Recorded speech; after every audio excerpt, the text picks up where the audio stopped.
Penggunaan berkat Tuhan. Kita buka Alkitab kita dan kita baca di dalam Keluaran 16 ayat 16 sampai dengan 23. Tapi ayat pokok yang saya mau baca saat ini adalah Keluaran 16 ayat 16. Saya ulang, Keluaran 16 ayat 16. Beginilah perintah Tuhan. Pungutlah itu tiap-tiap orang menurut keperluannya. Masing-masing kamu boleh mengambil untuk seisi kemahnya segomer seorang menurut jumlah jiwa. Saudara yang kekasih dalam Tuhan, pengalaman di padang gurun ketika Allah menurunkan mana sebagai makanan pokok bagi bangsa Israel menjadi pelajaran dan pengajaran bagi setiap orang percaya yang hidup di zaman saat ini juga. Ada aturan-aturan yang harus ditepati, yaitu ambil secukupnya, yaitu 1 gomer untuk 1 hari atau untuk hari itu saja. Orang yang mengumpulkan banyak tidak kelebihan, dan yang mengumpulkan sedikit juga tidak kekurangan. Di dalam Keluaran 16 ayat 18 saya baca demikian. Keluaran 16 ayat 18. Ketika mereka menakarnya dengan gomer, maka orang yang mengumpulkan banyak tidak berlebihan, dan orang yang mengumpulkan sedikit tidak kekurangan. Tiap-tiap orang mengumpulkan menurut keperluannya. Puji Tuhan. Apabila melanggar dengan mengambil melebihi yang diperintahkan, maka makanan itu akan menjadi busuk berulat dan tidak dapat diolah, apalagi dapat dinikmati lagi. Jadi, percuma saja menimbun atau menyimpan. Dan itulah cara Tuhan dalam menguji perilaku dan karakter umatnya. Kita baca lanjut di dalam Keluaran 16 ayat 4 demikian. Lalu berfirmanlah Tuhan kepada Musa, sesungguhnya aku akan menurunkan dari langit hujan roti bagimu, maka bangsa itu akan keluar dan memungut tiap-tiap hari sebanyak yang perlu untuk sehari, supaya mereka kucoba. Mereka apakah hidup menurut hukumku ataukah tidak. Itu cara Allah menguji umatnya. Saudara yang kekasih dalam Tuhan, Keluaran 16 ayat 19 berkata demikian. Musa berkata kepada mereka, seorang pun tidak boleh meninggalkan daripadanya sampai pagi. Bila dilanggar, maka akibatnya mana akan berulat dan berbau busuk, basi, tidak dapat lagi disantap. Keluaran 16 ayat 20.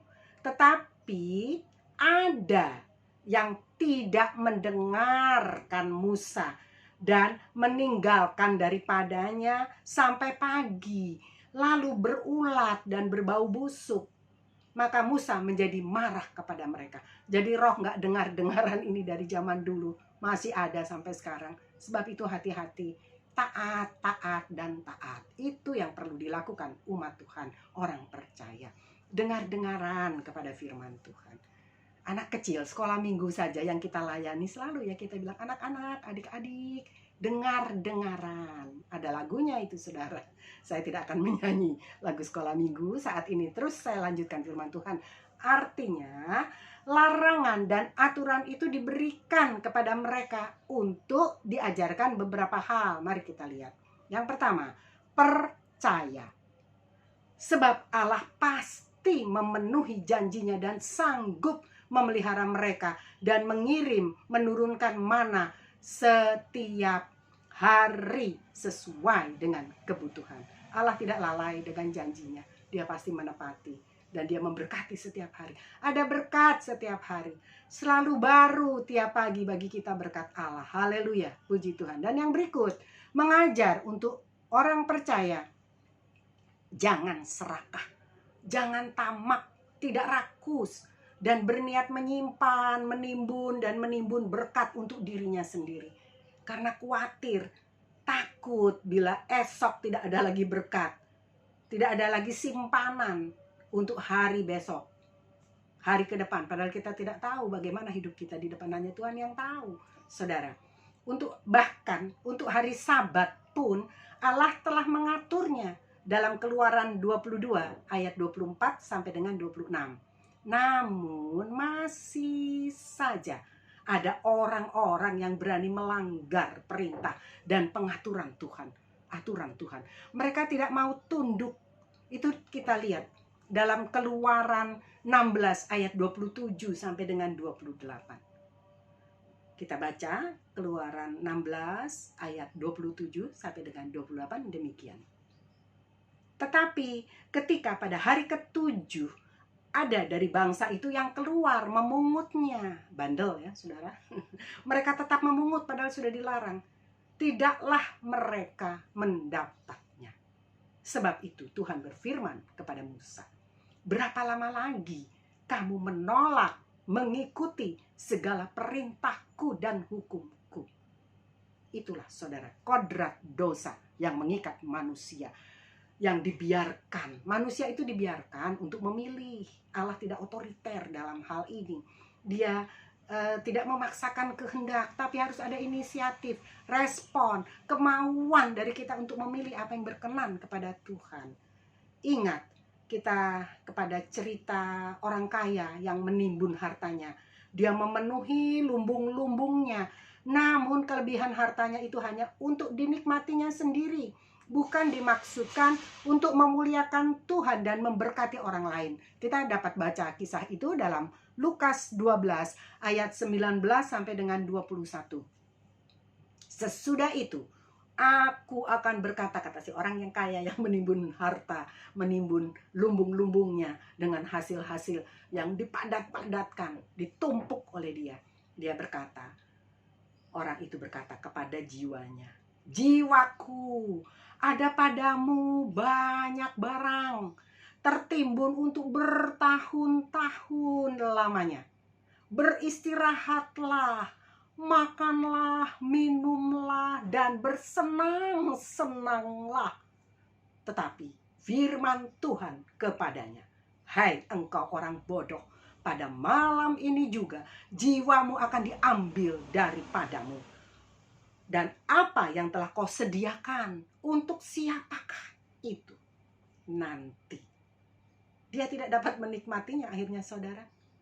Dia tidak bisa membuat atau berbuat apa-apa dengan hartanya.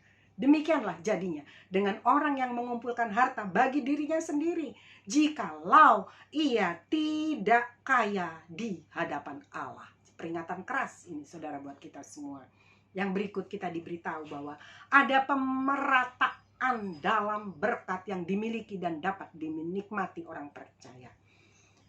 Kita melihat pengaturan upah yang layak diterima bagi mereka yang mulai masuk bekerja di pagi hari, yaitu pada pukul 9, yang mulai bekerja di siang hari pukul 12, bagi yang mulai bekerja pada petang hari, yaitu pukul 3, kita tahu cerita ini ya, kita hafal, maupun pada pukul 5 sore hari, tidak ada perbedaan upah bagi mereka. Allah bertindak dan memperlakukan adil menurut kehendaknya, agar tidak ada yang merasa sombong, merasa lebih berguna, merasa lebih berjasa, merasa bahwa tanpa dirinya tidak ada yang bisa jalan, tidak ada akan terjadi sebaik ini dan sebagainya. Saudara yang kekasih dalam Tuhan, ada orang-orang yang merasa berjasa ya, merasa dirinya itu, wah nggak ada saya nggak bisa jalan ini. Entah itu pembangunan gereja, entah penyelenggaraan pelayanan, entah itu menjalankan roda organisasi dan sebagainya. Menurut Tuhan Yesus, upah bagi pekerja kebun anggur yang masuk pagi-pagi benar pada pukul 9, maupun yang masuk siang hari pukul 12, maupun yang bekerja mulai pada petang hari pukul 3, dan termasuk juga yang bekerja pada waktu petang, sudah malam, pukul 5. Dan waktu bagi dia bekerja hanya tersisa 1 jam, karena pada pukul 6 semua harus berhenti dari pekerjaannya. Waktu atau saatnya semua orang harus berhenti bekerja. Jadi bagi orang yang masuk pada pukul 5 itu, bekerja masuk pada pukul 5 itu hanya tinggal 1 jam waktu untuk bekerja. namun semua mendapat upah yang sama, yaitu dibayar 1 dinar sesuai kesepakatan. Dikatakan itu dalam Matius 20 ayat 1 sampai dengan 15. Allah menghendaki pembagian berkat atau pendapatan yang merata.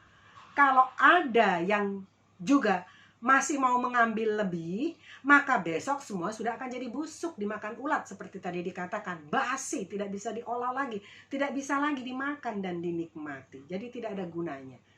Tuhan mengatur dengan begitu adil. Bahkan upah pun sudah diatur dengan begitu adil. Jadi nggak usah ngomel-ngomel, nggak usah iri kepada mereka yang sudah lama bekerja. Ini yang baru bekerja, wah dia diberkati begitu banyak, dia berhasil dan sebagainya. Tuhan mengatur masing-masing orang menurut kehendaknya, menurut otoritasnya. Kita tidak bisa intervensi apapun. Ingat, kita ini hanya hamba yang menjalankan tugas tuannya dengan bertanggung jawab. Itu saja.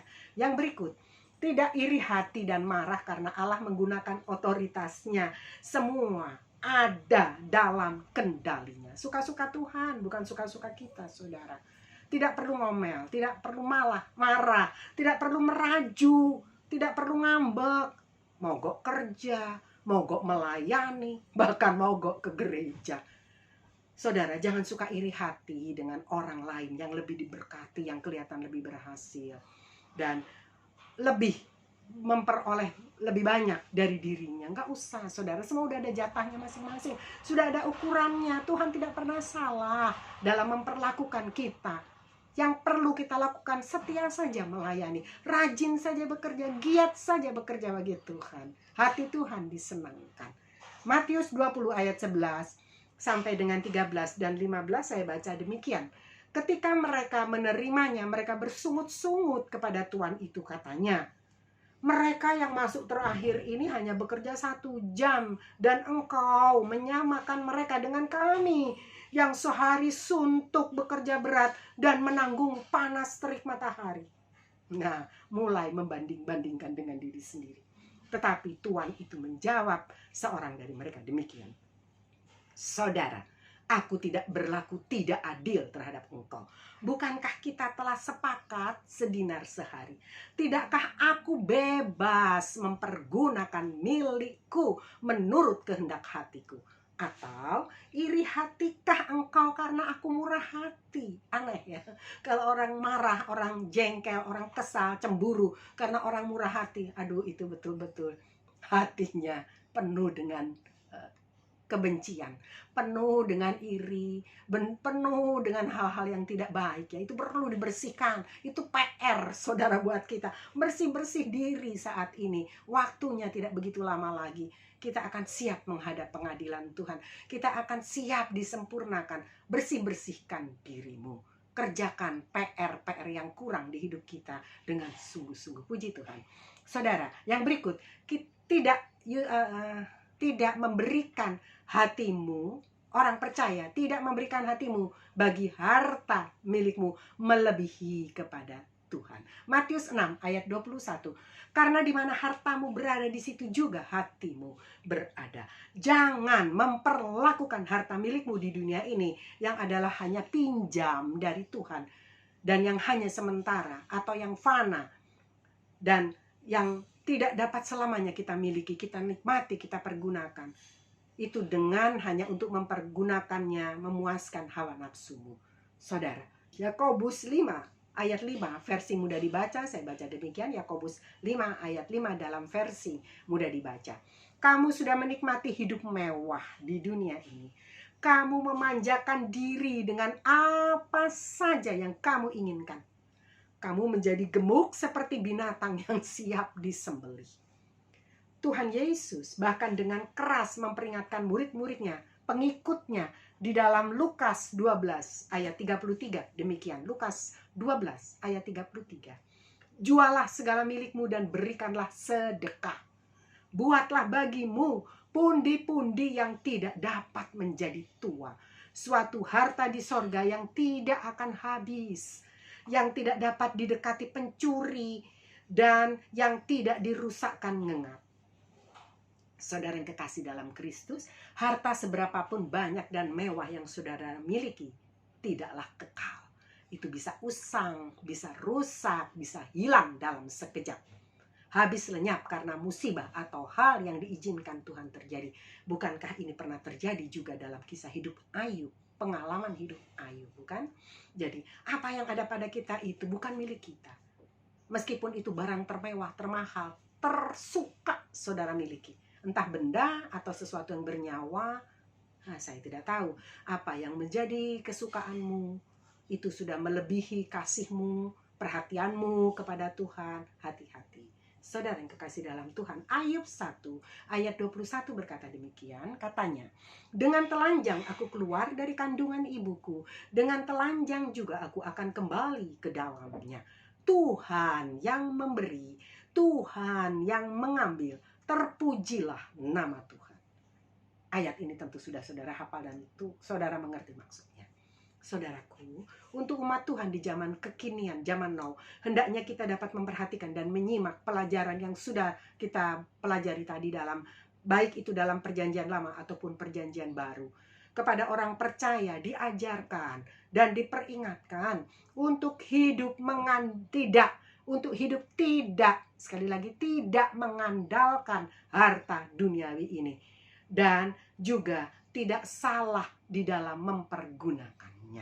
Tujuan utama hidup orang percaya adalah berjuang dan bekerja untuk beroleh upah kekal, harta sorgawi yang tidak dimakan ngengat dan rayap, dan yang tidak fana, bisa habis, usang dan menjadi rusak. Barang termewah, terbagus, itu bisa juga menjadi barang yang sudah tidak up to date lagi. Bisa menjadi kuno, bisa menjadi bekas. Itu kita harus ingat, tidak perlu dipertahankan, tidak perlu terlalu saudara jaga, rawat begitu rupa sehingga saudara tidak lebih merawat rohanimu. Itu maksud Tuhan. Kita tahu sekarang beda dan arti yang dimaksud dengan berkat Tuhan, bagaimana mendapatkannya serta menggunakannya. Inilah upah. Perhatikan, upah yang dimaksud Rasul Paulus dalam 1 Korintus 9 ayat 18, 1 Korintus 9 ayat 18 demikian. Kalau demikian, apakah upahku? Upahku ialah ini, bahwa aku boleh memberitakan Injil tanpa upah, dan bahwa aku tidak mempergunakan hakku sebagai pemberita Injil. Luar biasa. Untuk melanjutkan hidup, setiap manusia, makhluk hidup memang perlu makanan. Artinya, dalam hidup di dunia ini yang utama adalah pemenuhan kebutuhan makanan. Dan tentang makanan, yaitu keperluan pokok dalam hidup kita sehari-hari. Untuk kelanjutan hidup setiap orang, makhluk yang hidup. Tuhan Yesus mengatakan demikian dalam Yohanes 4 ayat 34. Yohanes 4 ayat 34, ayat yang terakhir saya baca. Kata Yesus kepada mereka, makananku ialah melakukan kehendak Dia yang mengutus aku dan menyelesaikan pekerjaannya. Puji Tuhan. Apa yang kita dapat dan sedang kita usahakan, kerjakan dalam memenuhi kebutuhan sandang, pangan, papan, ataupun juga untuk menopang setiap tugas pelayanan yang kita jalankan selama hidup di dunia ini. Jangan atau bukanlah didasari dengan keserakahan atau ketamakan. Karena perolehan dan pencapaian selama hidup di dunia ini, semua itu atas anugerah Tuhan saja. Dan tujuannya untuk kemuliaan nama Tuhan saja. Dari Dia, bagi Dia, oleh Dia. Puji Tuhan. Amin. Puji Tuhan, Tuhan Yesus memberkati kita semua. Biar kita tahu, bersyukur atas berkat Tuhan. Tapi kita pun tahu, menyadari penggunaannya bukan untuk diri pribadi kita. Semua kita gunakan untuk kemuliaan nama Tuhan. Haleluya. Puji Tuhan.